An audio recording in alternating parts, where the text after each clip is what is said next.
Madam இங்க பாருங்க, இந்த பொண்ணு ஜாதகம் ரொம்ப நல்லா செட் ஆகுது அப்படிம்பா. வேண்டாம் மேடம், இது கடகம் வேண்டாம் அப்படிம்பாங்க. ஏன் மேடம் கடகம் வேண்டாம் அப்படின்னு கேட்பேன். நிறைய பேர் சொல்ற கருத்து, மேடம் கடகம் நீலி கண்ணி வடிச்சே காரியத்தை சாதிக்கும் மேடம் அப்படிம்பாங்க. எனக்கு கஷ்டம்னா நான் வந்து சாஞ்சி அழறதுக்கு ஒரு தோல் வேணும், எனக்கு சந்தோஷம் அப்படின்னா கட்டி பிடிச்சி சொல்றதுக்கு ஒரு ஆள் வேணும், ஒரு தோல் வேணும் அப்படின்னு நினைக்கக்கூடிய பர்சனாலிட்டிஸ். நாங்கள்லாம் பார்த்துமே தவிர பேசிக்க மாட்டோம் அப்படின்னு எத்தனையோ ஃபேமிலிஸ் இருக்கு பார்த்தீங்களா.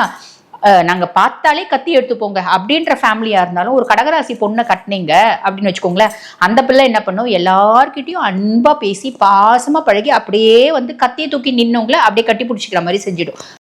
ஐயோ என் புள்ள அடங்க மாட்டேன்றானே, அவன் வாழ்க்கை என்ன ஆகும், அவனை கல்யாணம் பண்ணிக்கணும், நான் எவ்வளோ நாள் அவன் கூட இருப்பேன், எனக்கு பின்னாடி என் குழந்தை வாழணுமே, என் பொழுது என்ன ஆவான்னு அழுது வந்து பார்த்தீங்கன்னா கடகம் அப்படின்னு சொல்லலாம். அப்படிப்பட்ட பர்சனாலிட்டி அவங்கள ஆளாக்குன்னு என்ன ஆளாக்க, என் குழந்தைங்களை ஆளாக்க தெரியாதா என்ன, நான் அதெல்லாம் ஆளாக்கிட்டேன். ஆனா ஒரு வார்த்தை அந்த பிள்ளைங்க அண்ணி நல்லா இருக்கியா அப்படின்னு ஒத்த வார்த்தை கேட்க மாட்டேங்கிறாங்களே அப்படின்னு உட்கார்ந்து வீட்டில் அழுவாங்க கடகம். அவங்க நல்லவங்க இல்லைன்னு தெரியும், அவங்க வந்து செல்ஃபிஷ் சுயநலவாதிகள்னு முழுசும் தெரிஞ்சாலும் அவங்க கிட்ட இருந்து பாசத்தை எதிர்பார்ப்பாங்க கடகம் அப்படின்னு சொல்ல. பிள்ளைங்க கிட்ட இருந்தும் கடகத்துக்கு பாசம் அப்படின்றது கிடைக்கிறது இல்லை. ஆனா பிள்ளைங்க கிட்ட இருந்தும் கிடைக்கல அப்படின்னாலும் பிள்ளைங்க தான் என் வாழ்க்கை, பிள்ளைங்களுக்காக தான் நான் சுவாசிக்கிறேன் அப்படின்ற மாதிரி வாழ்க்கையை கொண்டு போவாங்க கடகம். ஓகேங்களா, நல்ல சம்பாதிங்க, நம்ம கையில காசு இருந்துட்டே இருந்தா 4 பேர் நம்ம காலில் விழுவாங்க. இதுதான் இப்பத்திய ஒரு சமுதாயத்தினோட நிலைமையே. அப்ப எப்பயுமே நம்ம கையில காசு அப்படின்றது வச்சுக்கோங்க, அந்த காசுக்காக 4 பேர் நம்ம கூட பாசமா இருக்க மாதிரி நடிப்பாங்க.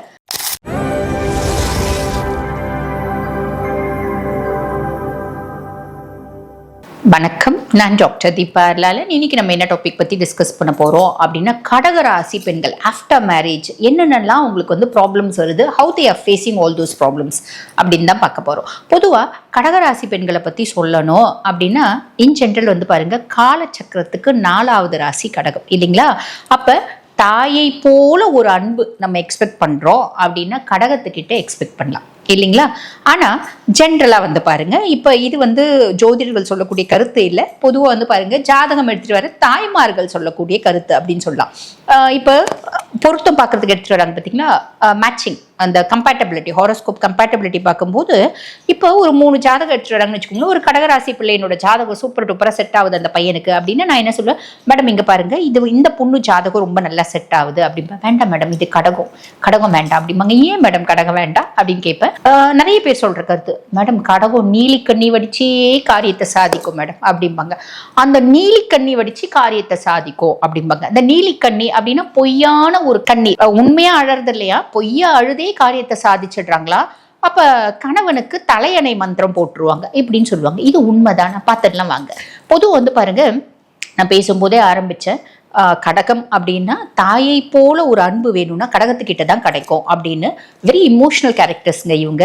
அவங்க சொல்றாங்களே இங்க நீலி கண்ணி அப்படின்னு, அது வந்து உண்மையா பொய்யா அப்படின்னா ஒரு விதத்துல உண்மை. எந்த விதத்துல உண்மை, ஆனா அது கொடுத்த வேர்ட், அந்த கொடுத்த வந்து ஒரு பேர் வந்து தப்பு. அது நீலி கண்ணி அப்படின்னு சொல்றது தப்பு. காரணம் என்ன அப்படின்னா, these peoples are very emotional characters. ரொம்ப இமோஷனல். சந்தோஷத்தையும் அவங்களால தாங்கிட முடியாது, கஷ்டத்தையும் அவங்களால, சின்ன கஷ்டம்னா கூட அழுதுருவாங்க, கண்ணில் தண்ணி வச்சுடுவாங்க அப்படின்னு சொல்லுவாங்க பார்த்தீங்களா. அந்த மாதிரி கண்ணில் தண்ணி வச்சுடுவாங்க. இந்த இரக்கம், பாசம், நேசம், அன்பு, கருணை இதெல்லாமே நிறைஞ்ச ஒரு பர்சனாலிட்டிஸ் கடகம் அப்படின்னு சொல்லலாம். இவங்க வந்து பாருங்க மற்றவங்களை சார்ந்து வாழக்கூடியவர்கள். இவங்க இண்டிபெண்டா இருக்கணும்னு ஆசைப்படவே மாட்டாங்க. These peoples are very dependent அப்படின்னு சொல்லலாம். எப்பயுமே வந்து பாருங்க, எனக்கு சாயத்துக்கு ஒரு தோல் இருந்துட்டே இருக்கணும், எனக்கு கஷ்டம்னா நான் வந்து சாஞ்சி அழறதுக்கு ஒரு தோல் வேணும், எனக்கு சந்தோஷம் அப்படின்னா கட்டி பிடிச்சி சொல்றதுக்கு ஒரு ஆள் வேணும், ஒரு தோல் வேணும் அப்படின்னு நினைக்கக்கூடிய பர்சனாலிட்டிஸ்.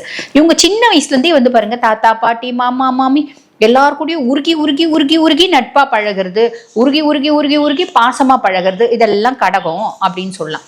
அதனால்தான் நிறைய கடகம் வந்து பாருங்க என்ஜிஓ, சமூக சேவை, இந்த மாதிரி மற்றவங்களுக்கு ஹெல்ப் பண்றது, ஒரு ஆசிரமம், இதெல்லாம் வேலை செய்வாங்க அப்படின்னு சொல்லலாம். அப்ப இந்த நீலி கண்ணி, இது நீலி கண்ணி இல்லைங்க, அவங்களால கஷ்டத்தை தாங்க முடியாது, சின்ன கஷ்டம்னா கூட அவங்க அழுதுருவாங்க. அததான் வந்து இவங்க வந்து இப்படி தப்பா புரிஞ்சுட்டு நீலி கண்ணி அப்படின்னு சொல்லுவாங்க. ஜென்ரலா வந்து பாருங்க, கடகராசி பொண்ணா தாராளமா கல்யாணம் பண்ணுவீங்க. காரணம் என்ன அப்படின்னா, கடகத்தினோட கேரக்டர் எப்படின்னா, ஒரு நூல், அந்த நூல் வந்து பாருங்க முத்துக்கள் எவ்வளவு முத்து, ஒரு 108 முத்துக்கள் நீங்க கொடுக்குறீங்கன்னா அழகா கோத்து மாலையா முடிச்சு போட்டு வைக்கணும்னா அது கடகத்தால தான் முடியும். அந்த நூலா கடகம் இருக்கும் அப்படின்னு சொல்லலாம். அதாவது ஃபேமிலியில ஒரு பெரிய ஃபேமிலி, எங்க ஃபேமிலியில வந்து பாருங்க நூத்துக்கணக்கான சொந்தம் இருக்கு. ஒரு கடகராசி பொண்ணை கட்டுங்க, அந்த நூத்துக்கணக்கான சொந்தத்துக்கும் ஏகப்பட்ட பகைங்க, ஏகப்பட்ட பிரச்சனை, எங்க எல்லாருக்கும் ரொம்ப நாளா பிரச்சனை, நாங்கெல்லாம் பார்த்துமே தவிர பேசிக்க மாட்டோம் அப்படின்னு எத்தனையோ ஃபேமிலிஸ் இருக்கு பார்த்தீங்களா. நாங்க பார்த்தாலே கத்தி எடுத்துப்போங்க அப்படின்ற ஃபேமிலியா இருந்தாலும் ஒரு கடகராசி பொண்ணை கட்டினீங்க அப்படின்னு வச்சுக்கோங்களேன், அந்த பிள்ளை என்ன பண்ணும், எல்லார்கிட்டையும் அன்பா பேசி பாசமா பழகி அப்படியே வந்து கத்தியை தூக்கி நின்னவங்கள அப்படியே கட்டி பிடிச்சிக்கிற மாதிரி செஞ்சிடும். அந்த அளவுக்கு கடகத்துக்கு ஃபேமிலி ஓரியன்ட், ரொம்ப பாசம், அன்பு, நேசம், கருணை, குடும்பம் குடும்பமா இருக்கணும். 4 பேர் இருக்கிறது குடும்பம் இல்லைங்க, 40 பேர் இருக்கிறது தான் குடும்பம் அப்படின்னு நினைக்கக்கூடியவங்க கடகம் அப்படின்னு சொல்ல புரிஞ்சிருக்கும்னு நினைக்கிறேன். அப்ப ஏன் இந்த மாதிரி ஒரு மட்டமான ஒரு இந்த விஷயம்லாம் வந்துச்சுன்னு தெரியல. அது நீலி கண்ணீர்ல உண்மையாவே வந்து பாத்தீங்கன்னா அவங்க மனதளவுல எல்லாத்தையும் ஃபிக்ஸ் பண்ணிப்பாங்க. இப்ப பிள்ளை சொல் பேச்சு கேட்க மாட்டேன், அது அடங்குறது இல்லை போடா அப்படின்ட்டு போறது சில ராசிகள் உண்டு. ஐயோ என் புள்ள அடங்க மாட்டேன்றானே, அவன் வாழ்க்கை என்ன ஆகும், அவனை கல்யாணம் பண்ணிக்கணும், நான் எவ்வளவு நாள் அவன் கூட இருப்பேன், எனக்கு பின்னாடி என் குழந்தை வாழணுமே, என் குழந்தை என்ன ஆவான்னு அழுது வந்து பாத்தீங்கன்னா கடகம் அப்படின்னு சொல்லலாம். அந்த அளவுக்கு அவங்களுக்கு வந்து அன்பு, அந்த அளவுக்கு அடி ஆழமான அன்பு, அதீத அன்பு அப்படின்றத அவங்க வைப்பாங்க. ஸோ இது வந்து உண்மை கிடையாது. நான் சொன்னது புரிஞ்சிருக்கும்னு நினைக்கிறேன். ஒரு விதத்துல உண்மை, ஒரு விதத்துல பொய் அப்படின்னு. அந்த நீலி கண்ணி கிடையாது, அது உண்மையான நிஜக்கண்ணி அப்படின்றது உண்மை. சரிங்களா?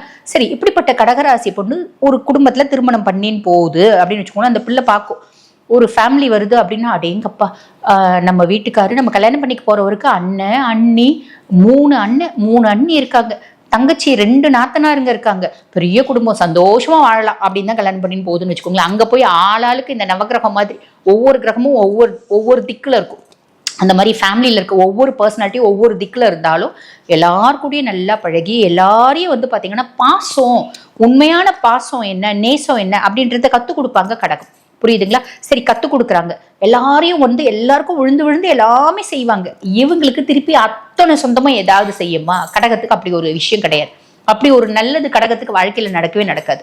நான் பாருங்க, எனக்கு 2 நாத்தனார் இருந்தாங்க, எல்லாருமே சின்ன சின்ன பிள்ளைங்களா இருந்தாங்க. நான் அந்த குடும்பத்துக்கு வாக்கப்பட்டு போன பின்னாடிதான் எங்க வீட்டுக்காரோட வருமானத்தை வச்சு சிறுக சிறுக குருவி சேர்த்துற மாதிரி சேர்த்து அந்த பிள்ளைங்களை கல்யாணம் பண்ணி கொடுத்தேன். இன்னைக்கு அந்த பிள்ளைங்க யாரும் எனக்கு 5 பைசா கொடுக்க வேண்டாம், அவங்களே ஆளாக்க தெரிஞ்ச எனக்கு என்ன ஆளாக்கிக்க தெரியாதா? என் குழந்தைங்களை கரையேற்ற முடியாதா? நான் வசதி வாய்ப்பு அந்தஸ்து எல்லாமே நான் நல்லா இருக்கேன். காரணம் என்னன்னா, கடகம் 10 ரூபாய் கொடுத்தா கூட 5 ரூபாய் அதை வந்து செலவு பண்ணிட்டு 5 ரூபாய் அழகா சேர்த்து விற்பாங்க. அவங்கள வந்து செதுக்கிக்க ரொம்ப அழகாவே தெரியும். அப்படிப்பட்ட பர்சனாலிட்டி அவங்கள ஆளாக்குன்னு என்ன ஆளாக்க, என் குழந்தைங்களை ஆளாக்க தெரியாதா என்ன? நான் அதெல்லாம் ஆளாக்கிட்டேன். ஆனா ஒரு வார்த்தை அந்த பிள்ளைங்க, அண்ணி நல்லா இருக்கியா அப்படின்னு ஒத்த வார்த்தை கேட்க மாட்டேங்கிறாங்களே அப்படின்னு உட்கார்ந்து வீட்டுல அழுவாங்க கடகம். அவங்க நல்லவங்க இல்லைன்னு தெரியும், அவங்க வந்து செல்ஃபிஷ், சுயநலவாதிகள்னு முழுசும் தெரிஞ்சாலும் அவங்க கிட்ட இருந்து பாசத்தை எதிர்பார்ப்பாங்க கடகம் அப்படின்னு சொல்லலாம். ஒத்த வார்த்தையில சொல்லணும் அப்படின்னா அதீத பாசக்காரங்க அப்படின்னு சொல்லலாம் கடகத்தை. புரியுதுங்களா? ஸோ ஆஃப்டர் மேரேஜ் ஹஸ்பண்ட் கிட்ட இருந்து எடுக்குமா? ஹஸ்பண்ட் கிட்ட இருந்து இந்த உண்மையான அன்பு பாசம் அதெல்லாம் கிடைக்குமா? கிடைக்காது. கடகம் பெருசா எதிர்பார்க்காதுங்க. காலையில இருந்து ராத்திரி வரைக்கும் மாடு மாதிரி வேலை செய்யும். என்னம்மா சாப்பிட்டியா? சாப்பிடுமா முதல்ல. ஒத்த வார்த்தை ஆளுமையா கூட சொல்லட்டும், ஏமா முதல்ல சாப்பிடு அப்படின்னு சொன்னா கூட பரவாயில்ல, சொல்லணும். ஆனா சொல்லலை அப்படின்னா எனக்கு சாப்பாடே இறங்காது. நீ சொன்னாதான் நான் சாப்பிடுவேன், நீ சொன்னா எப்படி சாப்பிட முடியும்? எங்க வீட்டுக்கார் ஒத்த வார்த்தை கூட என்ன சாப்பிடுன்னு சொல்லி நான் என்ன பண்ணோம் இப்படின்னே எதிர்பார்த்து வாழ்க்கையில பல நாள் கழிச்சிருப்பாங்க. ஒரு ஸ்டேஜுக்கு மேலதான் புரிஞ்சிருக்கும், நம்ம வீட்டுக்கார் நம்மள சாப்பிடுன்னு சொல்ல மாட்டாரு, நம்மளுக்கு குடல் அல்சர் வந்தது தான் முக்கியம் பிரச்சனை ஆகி போச்சு, நம்ம என்ன பண்ணணும், நம்ம நேரத்துக்கு நம்ம சாப்பிடணும், அந்த ஆளை எதிர்பார்த்து நம்ம என்ன பண்றது அப்படின்றது அவங்களுக்கு புரிய ஆரம்பிக்கிறதுக்கு 10 வருஷம் ஓடி இருக்கும், 15 வருஷம் ஓடி இருக்கும் திருமண வாழ்க்கை அப்படின்றது. நல்ல உடம்ப கெடுத்துக்கின பின்னாடிதான் உங்களுக்கு புரியவே புரியும் அப்படின்னு சொல்லலாம். ஆக இது வந்து பாருங்க, எதிர்பார்ப்பு அப்படின்றது ஒன்னே ஒண்ணு என்ன அப்படின்னா அன்பு மட்டும்தான் எதிர்பார்ப்பு, பிரதானமா வேற எதுவுமே எனக்கு எதிர்பார்ப்பு இல்லை அப்படின்னு சொல்லலாம். சரி, இப்படி ஃபேமிலியில எல்லாரையும் கரையேற்றுறாங்க, யாருமே செய்யல, எனக்கு அதை பத்தி கவலை இல்லை, என் கடமை பணி செய்து கிடப்பதே அப்படின்ற மாதிரி கடகம். என்னோட ஒரு விஷயம், என் குடும்பத்தை நான் வந்து நல்லா வந்து என் கூட அட்டாச்சாக வச்சுக்கணும். அவங்க என் கூட அட்டாச்சாக இல்லைனாலும் நான் அவங்க எல்லாருக்கூடயும் ரொம்ப அட்டாச்சாக இருப்பேன், உழுந்து கவனிப்பேன், உருகி அவங்க கூட உறவாடுவேன் அப்படின்னு எல்லாம் சொல்லலாம். அப்படி எல்லாம் அவங்க லைஃப் ஓடும். குழந்தை சரி யாருக்கிட்டையும் கிடைக்கிறது இல்லை. ப்ரெக்னெண்ட்டாக இருக்கும் போதே வந்து பார்த்தீங்கன்னா குழந்தைக்காக பார்த்து செய்வாங்க. இன்கேஸ் ப்ரெக்னன்சி இல்லை அப்படின்னா ப்ரெக்னென்ட் ஆகிறதுக்கு என்னென்ன முறைகள் இருக்கோ அத்தனையும் அவங்க வந்து பார்த்தீங்கன்னா கையாளுவாங்க அப்படின்னு சொல்லலாம். டாக்டரை போய் பார்க்கறது, ஜோஷியரை போய் பார்க்கறது, கோயிலுக்கு போறது, ஜோஷியர் என்னடெல்லாம் பரிகாரம் சொல்றாங்களோ அத்தனையும் செய்யறது. ஒவ்வொரு குடும்பத்துக்கும் குடும்ப ஜோஷியர்னு ஒருத்தங்க இருக்க தானே செய்யறாங்க. ஸோ அந்த மாதிரி எல்லாத்தையும் செய்யறது, அத்தனையும் செய்வாங்க. பிரெக்னன்சி ஆயிட்டாங்க, அந்த பிரெக்கார்ட்ல 2 கோடு வந்துருச்சுன்னா முடிஞ்சு போச்சு. அந்த செகண்ட்ல இருந்து அந்த குழந்தைக்காக வாழ ஆரம்பிச்சுடுவாங்க. குழந்தைக்கு குங்குமப்பூ போட்டு பால் குடிக்கணும், குழந்தை அது பண்ணணும், குழந்தைக்கு இது பண்ணணும், நம்ம மைண்ட் ஃப்ரீயா இருந்தா தான் குழந்தை நல்லா இருக்கும். நான் புக்ல படிச்ச எல்லாம் பார்த்து அதுக்கேற்ற மாதிரி எல்லாமே பக்காவா செய்வாங்க. குழந்தை பிறந்த பின்னாடி குழந்தைக்காகவே வாழ ஆரம்பிச்சுடுவாங்க. எல்லா சொந்தத்தையும் பார்த்தாலும் குழந்தை தான் ஃபர்ஸ்ட். பார்த்த உடனே கண்ணுக்கு குழந்தை தான் தெரியும். அதுக்கப்புறம் 100 சொந்தம், அதுக்கப்புறம் தான் வேலை, வருமானம் எல்லாம் அப்படின்ற மாதிரி ஓடும். அந்த குழந்தையாவது இவங்களுக்கு முழுசும் பாசமா இருக்குமா? சாரி டு சே, நாம் பார்த்த வரைக்கும் பெரும்பாலான கடகராசி அன்பர்களுக்கு அதுவும் கிடைக்கிறது இல்லை. ரிஷபத்துக்கும் அதெல்லாம் கிடைக்கிறது இல்லை, கடகத்துக்கும் அதெல்லாம் கிடைக்கிறது இல்லை அப்படின்னு சொல்லலாம். உண்மையான ஒரு ரிட்டர்ன் பாசம் அப்படின்றது கிடைக்கிறது இல்லை பெரும்பாலும். சிலருக்கு இருக்கலாம், அது எக்ஸப்ஷன்ஸ் இருக்க தான் செய்யும். அவங்களோட சுய ஜாதகம் அது காரணமா இருக்கலாம். அவங்களோட பூர்வ புண்ணிய ஸ்தானத்துல நல்ல கிரகங்களே இருப்பாங்க, குருவே கூட இருப்பாரு. இந்த மாதிரி எத்தனையோ விஷயங்கள் காரணமா இருக்கலாம் அப்படின்னு வச்சுக்கோங்களேன். பியாண்ட் தட் பெரும்பாலும் பாத்தீங்கன்னா பிள்ளைங்க கிட்ட இருந்தும் கடகத்துக்கு பாசம் அப்படின்றது கிடைக்கிறது இல்லை. ஆனா பிள்ளைங்க கிட்ட இருந்தும் கிடைக்கல அப்படின்னாலும் பிள்ளைங்க தான் என் வாழ்க்கை, பிள்ளைங்களுக்காக தான் நான் சுவாசிக்கிறேன் அப்படின்ற மாதிரி வாழ்க்கையை கொண்டு போவாங்க கடகம் அப்படின்னு சொல்லலாம். ஆனா நான் கடகத்துக்கு இன் ஜென்ரல் என்ன சொல்றது அப்படின்னா, உங்களுக்காகவும் கொஞ்சம் வாழுங்களேங்க. வாழ்க்கையில நிறைய நாள நம்ம இழந்துட்டோம். திரும்பி பார்த்தா ஒவ்வொரு கடகமானா இருக்கட்டும், ரிஷபமானா இருக்கட்டும், நீங்க திரும்பி பாருங்க, உங்க பின்னாடி பாத்தீங்கன்னா வெறும் பாலைவனமா தான் இருக்கும். எங்கேயுமே பச்சை பசேல்னு ஒரே ஒரு செடி கூட இருக்காது இல்லைங்களா? அப்படிதான். அப்ப நம்ம என்ன பண்ணலாம், நம்ம இவ்வளோ நாள் வரைக்கும் அப்படி வாழ்ந்துட்டோம், இப்ப அட்லீஸ்ட் நமக்காக கொஞ்சம் வாழலாம் அப்படின்றது பாருங்க. அன்பு, பாசம், நேசம், கருணை, எவ்ரிதிங் இஸ் ஓகே. நம்ம எல்லாருக்கும் கொடுக்கணும் தான், ஓகேங்களா? திருப்பி யாரும் பிறக்க போறது இல்லை. பட் பியாண்ட் தட் நமக்காகவும் கொஞ்சம், எல்லாரையும் பாசம் காமிக்கிறவங்க நம்ம மேலேயும் கொஞ்சம் நம்ம பாசமா இருக்கலாம். எல்லாருக்கும் அன்பு காமிக்கிறவங்க நம்ம மேலேயும் கொஞ்சம் நம்ம அன்பா இருக்கலாம். நம்ம வாழ்க்கை வாழ்வதற்கே அப்படின்றத நம்மளும் புரிஞ்சுக்கணும். சந்தோஷம் அப்படின்றது பாருங்க, நம்மளா தேடி போகணும். பொதுவாக ஒரு வார்த்தை சொல்லுவாங்க, ஹாப்பினஸ். இந்த சந்தோஷம் அப்படின்றது ஒரு சின்ன ஒரு சீப்பான விஷயங்க, ரொம்ப சீப்பான விஷயம். இன்னைக்கு நான் ஒரு 500 ரூபாய் செலவு பண்ண நான் சந்தோஷமா இருந்துட முடியும். ஆனா நிம்மதி அப்படின்றது ரொம்ப காஸ்ட்லியான விஷயம். அந்த நிம்மதிக்கு நான் ரொம்ப படாத பாடுபடணும். அப்ப நம்மளுக்கு நிம்மதி கிடைக்காது அப்படின்றது தெரிஞ்சு போச்சு. அப்ப நம்ம என்ன பண்ணலாம், சந்தோஷத்தையாவது அனுபவிக்கலாம் இல்லைங்களா? அப்ப சந்தோஷத்தை எப்படி அனுபவிக்க முடியும்? அன்னன்னைக்கு என்னென்ன பண்ணா நம்மளுக்கு சந்தோஷம் அப்படின்றத நல்லா அனலைஸ் பண்ணிக்கோங்க. லைஃப் பாத்தீங்கன்னா கஷ்டத்துக்கோ துக்கத்துக்கோ ஏமாற்றத்துக்கோ மட்டும் இல்லை வாழ்க்கை. நம்ம சந்தோஷமா இருக்கணும் அப்படின்றதும் ஒரு பிரதான எண்ணம் உங்க மனசுல வச்சுக்கினீங்க அப்படின்னா, சந்தோஷம் ரொம்ப சீப்பான விஷயம் தானேங்க. நான் முன்னமே சொன்ன மாதிரி, இன்னைக்கு நான் ஹாப்பியா இருக்கணும், நான் என்ன பண்ணுவேன், எனக்கு எது பிடிக்கும் அதை நான் செய்வேன், ஓகேங்களா? இன்னைக்கு நான் பீச்சுக்கு போயிட்டு ஒரு மணி நேரம் உட்காந்து பீச்சில் இருக்கிறதெல்லாம் சுண்டல், ஐஸ் எல்லாம் வாங்கி சாப்பிட்டா நான் ஹாப்பி ஆயிடுவேன். அப்படி இருக்கா? நீங்க போய் செய்யுங்க. இன்னைக்கு நான் ஒரு சினிமா தியேட்டருக்கு போன ஹாப்பியா இருப்பேன்னு நினைக்கிறீங்களா? போய் செய்யுங்க. இன்னைக்கு நான் மாங்காடு காமாட்சி அம்மனுக்கு போய் பார்த்தா நான் சந்தோஷமா இருப்பேன்னு நினைக்கிறீங்களா? போய் செய்யுங்க.